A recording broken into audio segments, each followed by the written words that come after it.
wonderful afternoon and welcome to the World News in on 103.5 FM. Here are the headlines. Senate suspends Natasha Akpoto-Addoah for 6 months over misconduct. EFCC quizzes ex-minister Uju Ohaneye over alleged 138 million naira fraud. Nigeria Defense Headquarters counters global terrorism rank index. From the African scene, Sudan takes United Arab Emirates to international court over alleged war crimes. Unforeseen clashes in Syria's coastal region leaves schools dead and injured. Trump temporarily suspends tariff on Canadian Mexican imports. And in business, Nigerian stock market records first gain in March. In entertainment, Fido credits success to personal efforts and God's grace. And in sport, FIFA to review proposal for 64 team 2030 World Cup.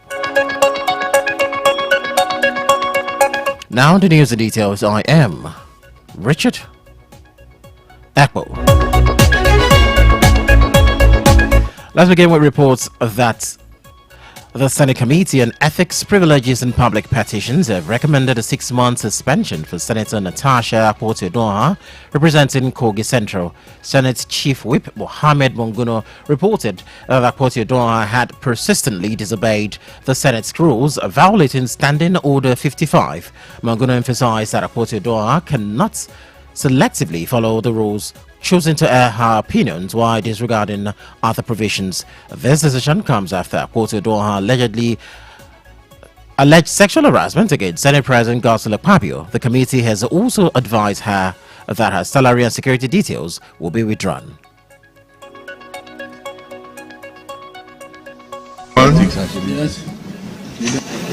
That the Senate do suspend Senator Natasha Akpoto-Addoah for 6 months for a total violation of the Senate Standing Rules 2023 as amended, for bringing the presiding officer and the entire Nigerian Senate in general to a public opprobrium. Those in support of prayer one say aye. Aye. Those against say nay.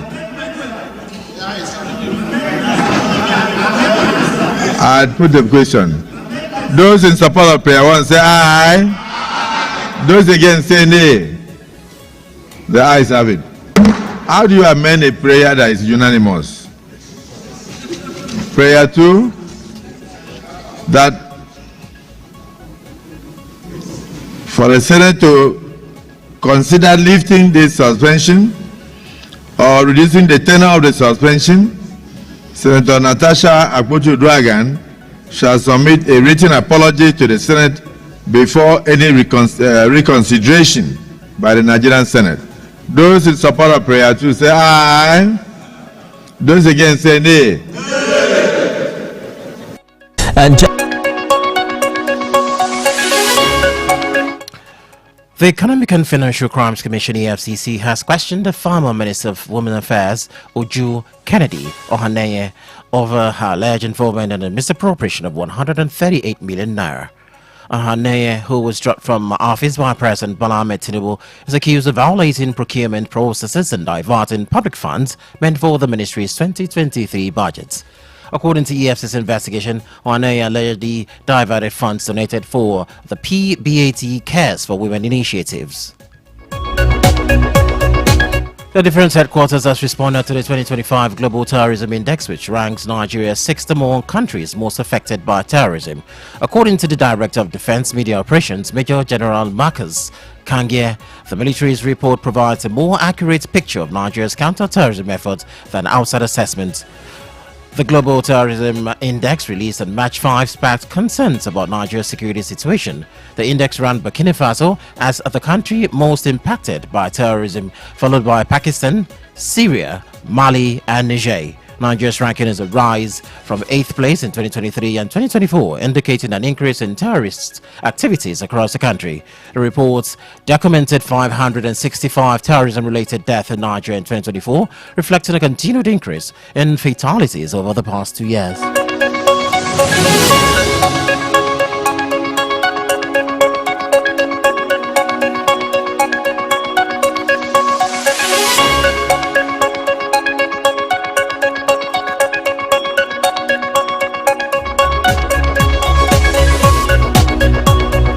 from the African scene, Sudan has filed a case against the United Arab Emirates at the International Court of Justice, accusing the UAE of supporting Sudan's paramilitary rapid support forces in the ongoing civil war. Sudan claims the UAE's military, financial and political backing of the RSF has contributed to the genocide of the Masalit community in Western Darfur. The UAE has strongly rejected Sudan's allegation, dismissing the case as a cynical publicity stunt.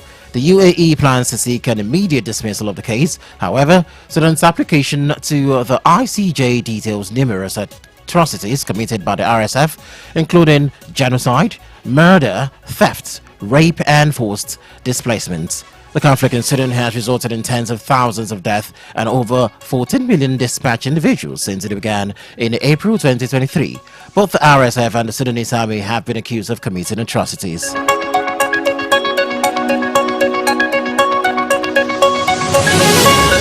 And on the foreign scene, fighting has broken out in the coastal city of Latakia and Tartus, Syria, following an ambush in government forces during a security operation in Latakia.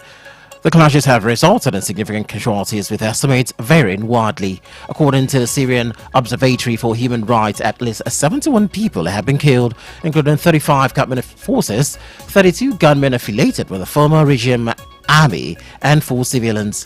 Members of the former regime's army have been deployed in several coastal towns and villages, while military forces have been ambushed on highways.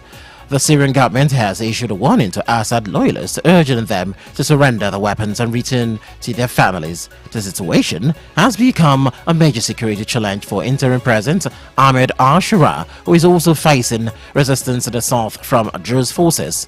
Alawite activities report that their communities has been subjected to violence and attack since Assad's fall, particularly rural homes and Latakia.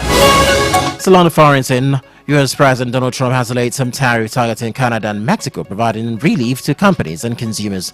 The decision comes after financial markets experienced significant blowback following the imposition of duties of up to 25% on Tuesday. Economists have warned that the blanket levies could negatively impact U.S. growth and increase inflation. In response to Trump's decision, Ottawa has halted its planned countermeasures. Trump signed orders on Thursday to post a fresh tariff for Canadian and Mexican imports covered by the North American Trade Agreement. Although Trump denied that his decision was linked to market turmoil, the halt offers a temporary reprieve until April 2nd. If you're just joining us, you're listening to all the world news on Honor 103.5 FM. Don't forget to follow us on all social media handles at Honor 103.5 FM. And you could listen live on Radio Guardian at Honor FM Ibadan. We'll be back for business news, entertainment and sports. Just stay tuned. Music. The generator carry feelings for we them up. Sport. Education, culture, impacts, information, right news, business, entertainment. We have you covered on 103.5 FM.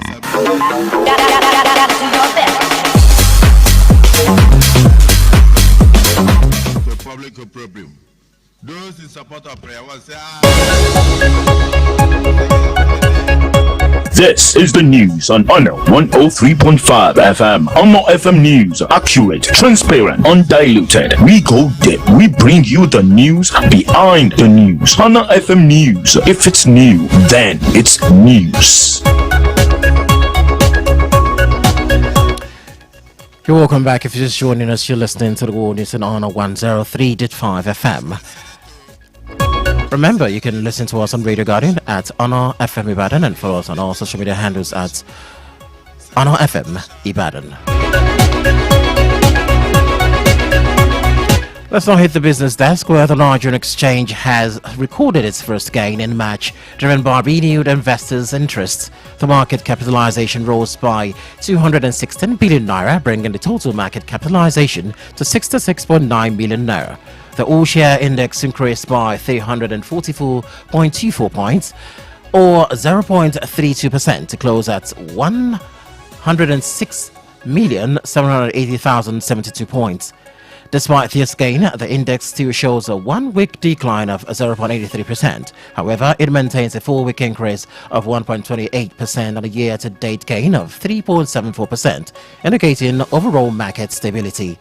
The trading session saw 375.7 million shares, valued at 10.18 billion naira, exchanged in 11,447 deals.